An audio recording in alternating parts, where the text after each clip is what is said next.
When examined as in anything except legal terms, political terms, peace is unknown to human communities. The most peaceful communities swarm with rivalries, intrigues, jealousies, and envy.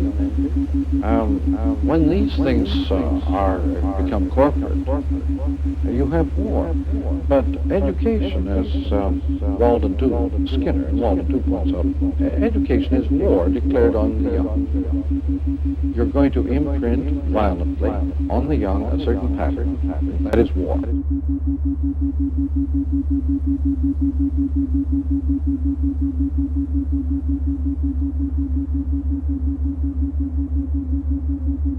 Tell me about them. They're great. The youngest one just turned 9, and then the older one remains 12 for a few more months.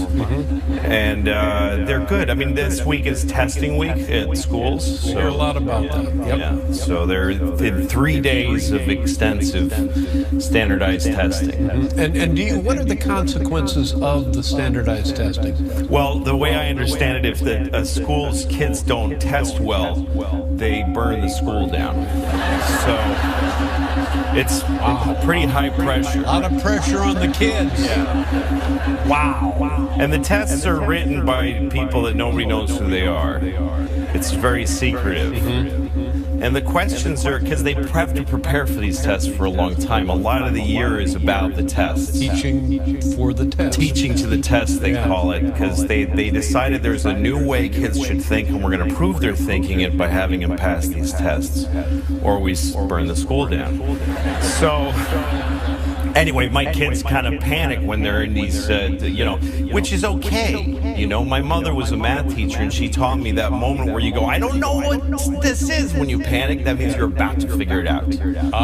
That means you let go of what you know, and you're about to grab onto a new thing. That's great. That you didn't know yet. So I'm there for them in those moments, and I go, come on, just look at the problem. And then I look at the problems, and it's like, Bill has 3 goldfish. He buys 2 more. How many dogs live in London?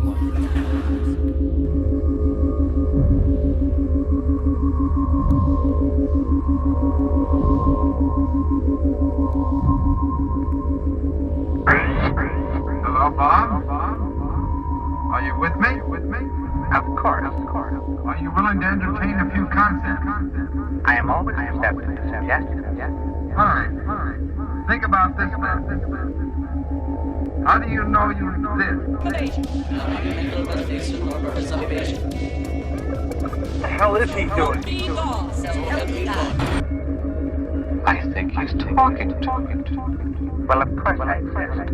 But how do you know you exist? It is intuitively out. Intuition is no proof.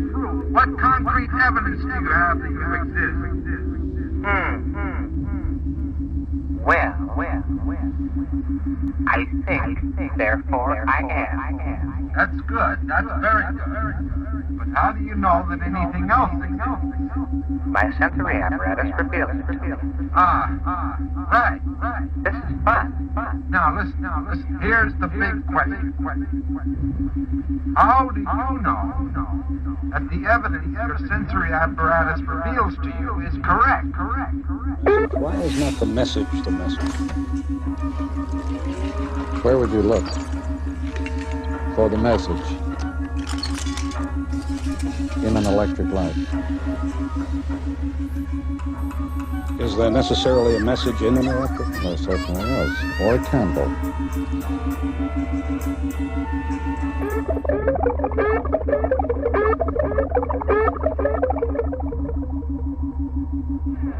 What I'm getting at is this.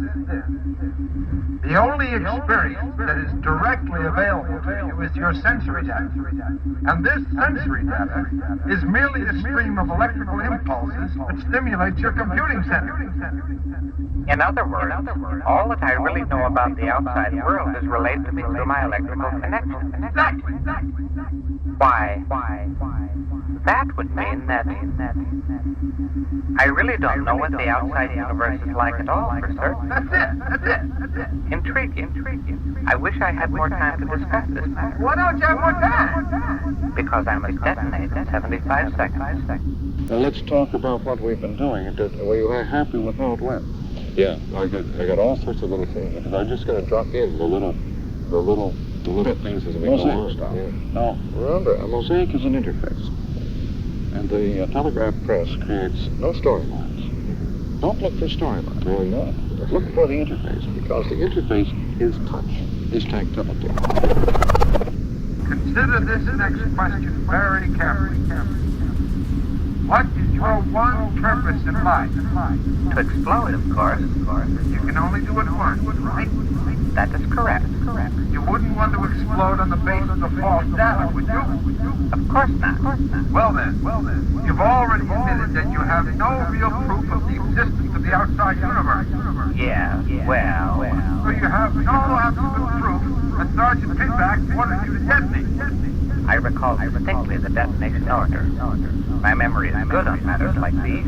Of course you remember it, but all you're remembering is merely a series of sensory impulses which you now realize have no real definite connection with outside reality. True. But since this is so, I have no proof that you are really telling me all this. Very few people know that touch is integral. That's all beside the point. I mean, the concept is valid no matter where it originates. And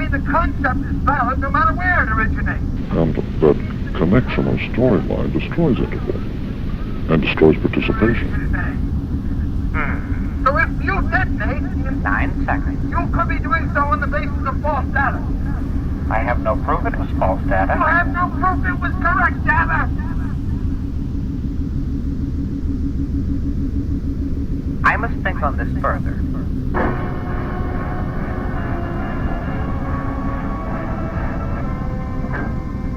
As long as you have interval, you can have participation. That's why you say at the jokesters, timing was great. The bomb has returned to the bomb bay.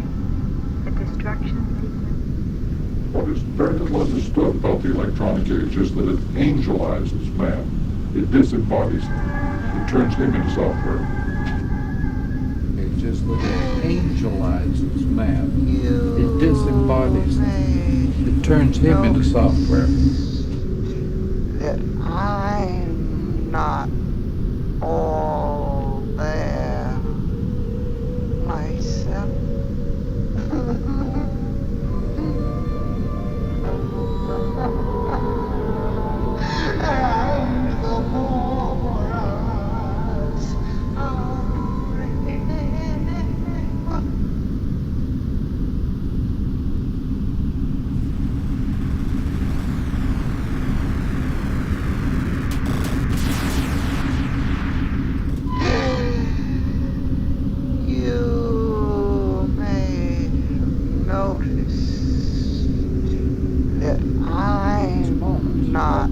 We are on the air, and on the air we do not have any physical body.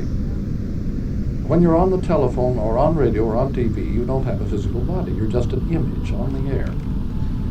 When you don't have a physical body, you're a discarnate being. You have a very different relation to the world around you. And this, I think, has been one of the big effects of the electric age. It has deprived people really of their private identity.